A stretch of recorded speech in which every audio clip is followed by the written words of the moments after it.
1947 में नहीं, 1857 में हिंदुस्तान आजाद हो गया होता अगर गद्दारों की ये इमारतें न होती। 1857 की चिंगारी को बुझाने वाला यह खानदान 1947 में सफेद टोपी लगाकर कांग्रेसी हो गया।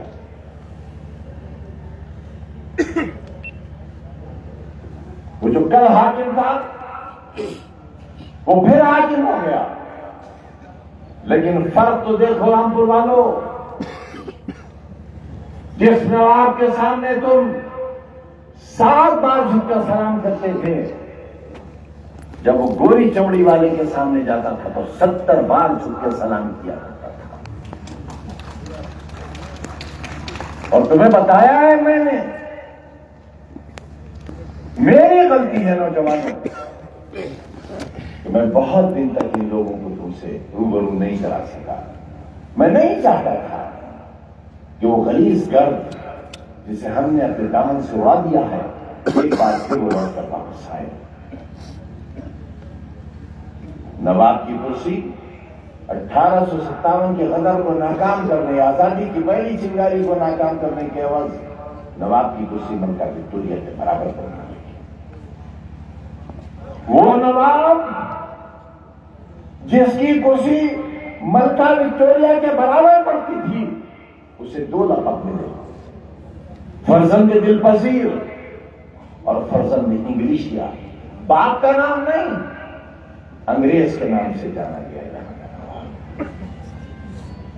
लेकिन रामपुर के साथ हुआ क्या? रामपुर के साथ ये हुआ कि जिस सड़क पर नवाब की गाड़ी चलती थी उस सड़क पर तुम नहीं चल सकते थे। जो दरवाजे बनाए गए थे उन दरवाजों से तुम नहीं निकल सकते थे। एक गेट था यहां पर जिसका नाम था शाहबाद दरवाजा, एक और दरवाजा था जिसका नाम था नवाब दरवाजा।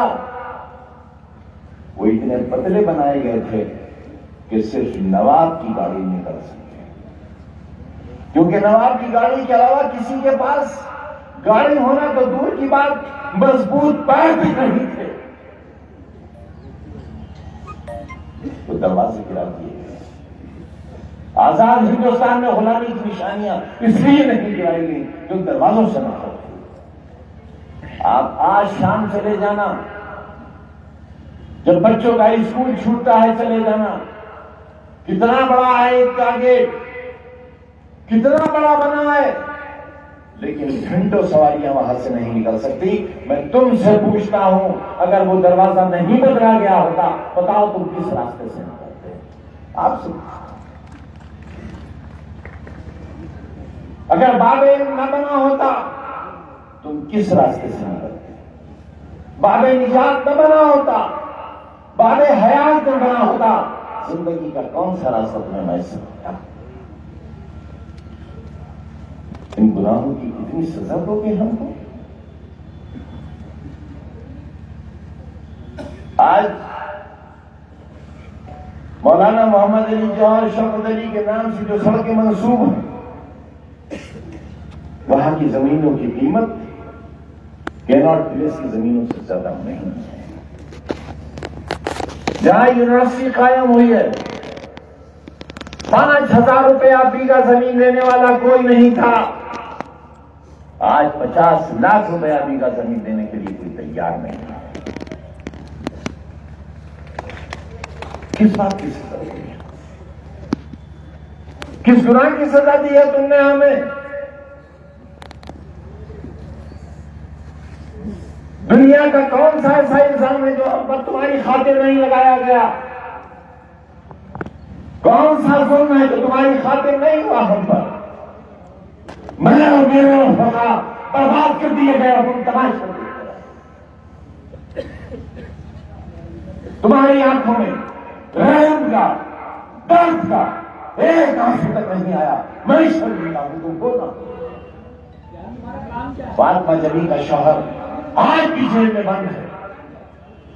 मासूम बेगुनाह बच्चे आज भी जेल में बंद है, बिजनौर की जेल में बंद है, इसलिए कि उनके नाम चंद्रशेखर भाई आपके नाम से नहीं मिलते।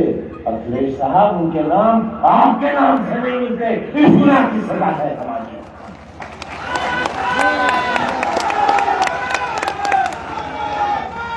जमाना याद करेगा और जमाने को याद रखना चाहिए कि हम उस अजदाद की नस्ल हैं जिसके सामने बादशाह हो गए थे। अंग्रेजों ने चांदी की थाल में लाल बिछला कर उसके 2 जवान बेटों को सर्वनाश किया। हम वो नहीं जिन्होंने गद्दारी की हो। हम जस्टिस बेग की नस्ल हैं। जब उनसे अंग्रेजों ने कहा कि भगत सिंह को फांसी देना है तो उन्होंने अपने स्पीच में लिखा, आई एम ए जज दैट अ पिक्चर, मैं जज हूं, कसाई नहीं। और ये कहकर जस्टिस बेग ने अदालत की कोशिश से इस्तीफा दे दिया और भगत सिंह को फांसी नहीं लगी। फांसी हम वो हैं।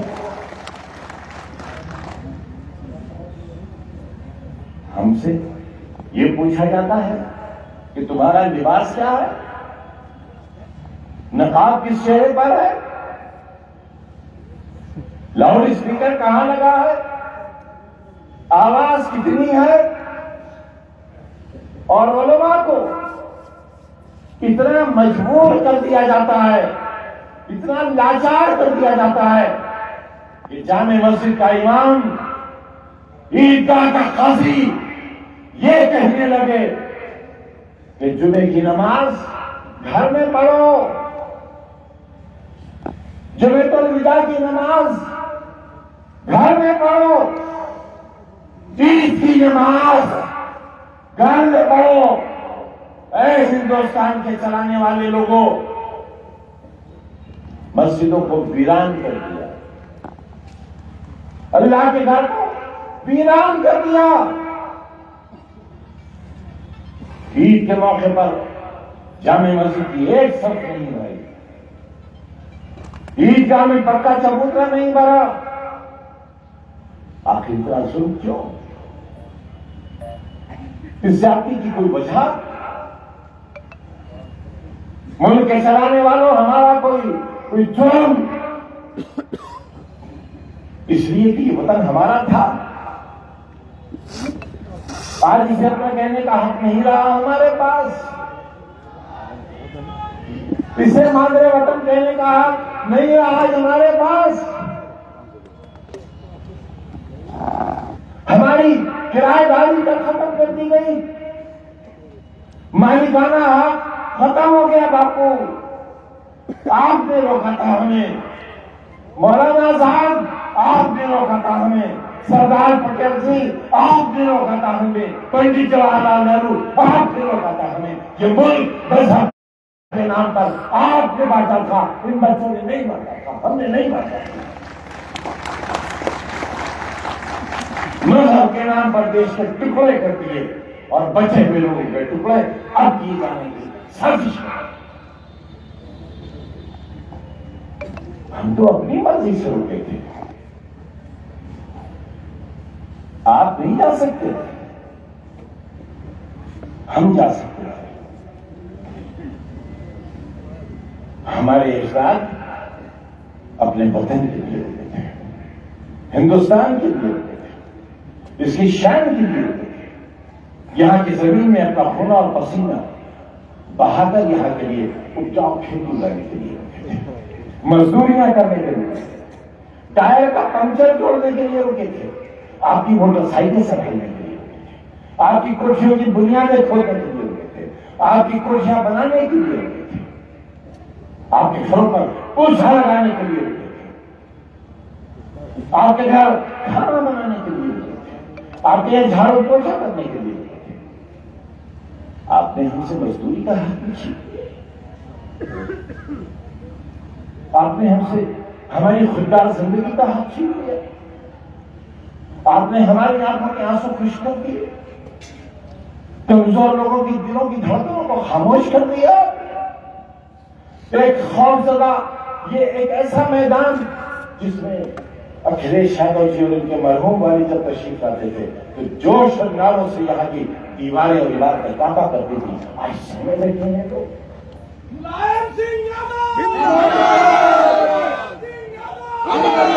इतनी फौज उतार दी गई रामपुर में,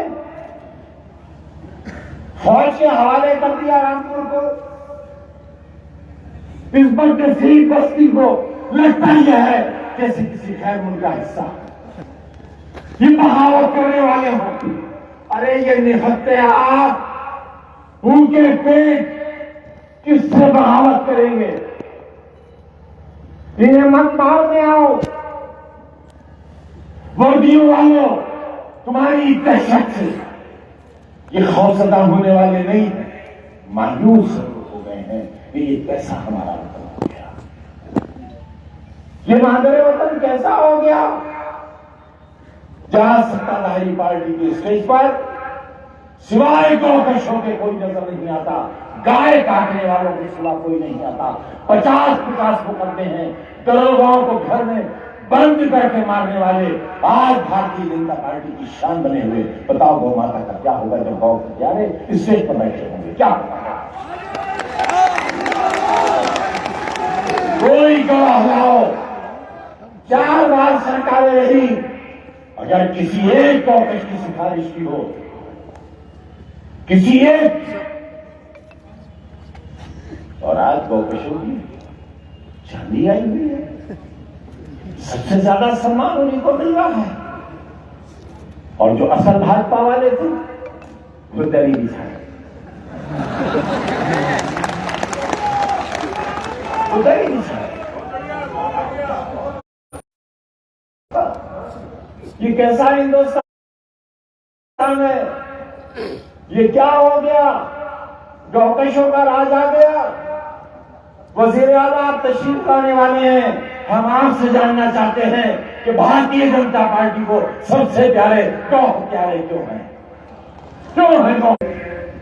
वजीफा मिल रहा है या गरीब को घर मिला हुआ है? दरोगा साहब जाते हैं, सीओ साहब तशरीफ ले जाते हैं, माशाल्लाह हैं भी आसमान छूने वाले। अल्लाह ने तो कामत भी ऐसी शानदार किया। एसपी साहब भी हमारी बड़ी अच्छी बातें करती माशाल्लाह, लेकिन एक कलेक्टर साहब हैं,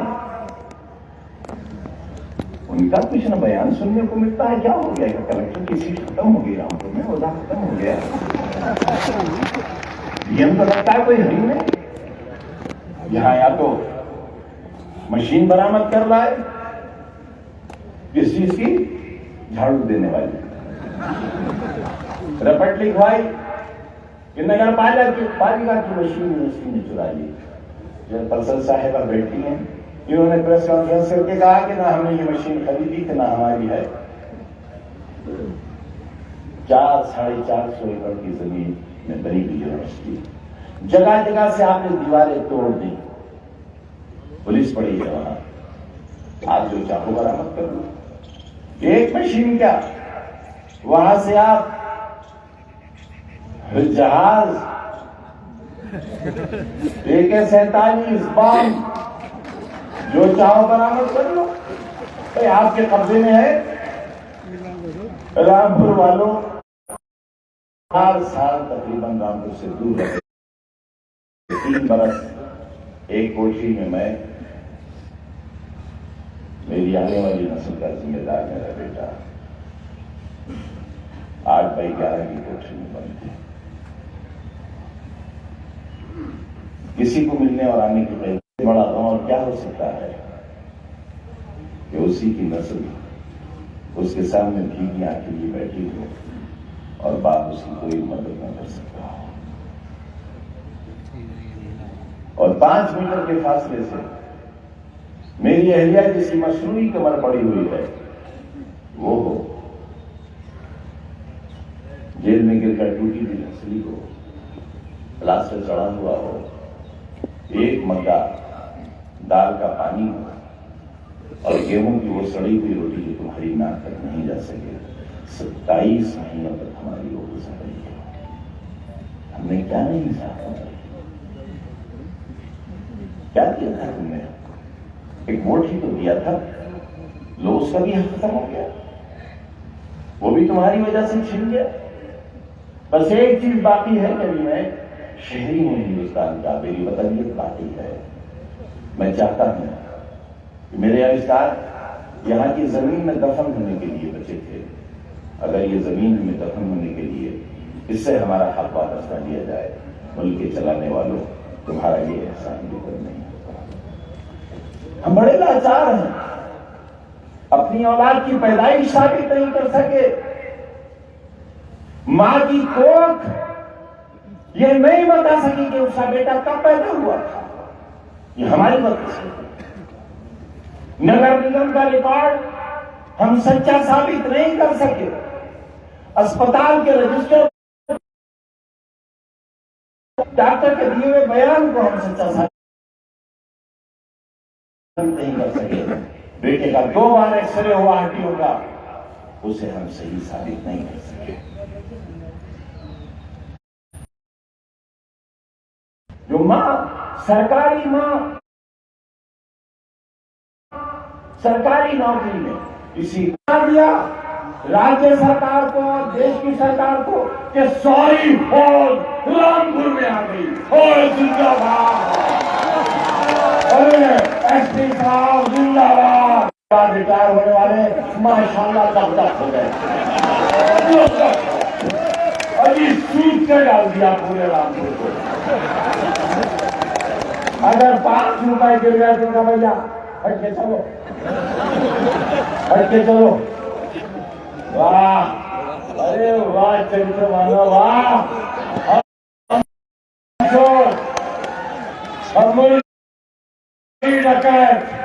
और तुम पत्नी गनियों से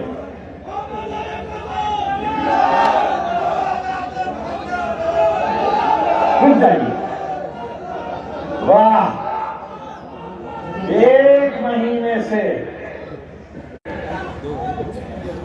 मोटरसाइकिलें गलियों में 500-500 की फौज। अरे नहीं बात तो क्या कर रहे हो? ये तेल देश के लिए बचा कर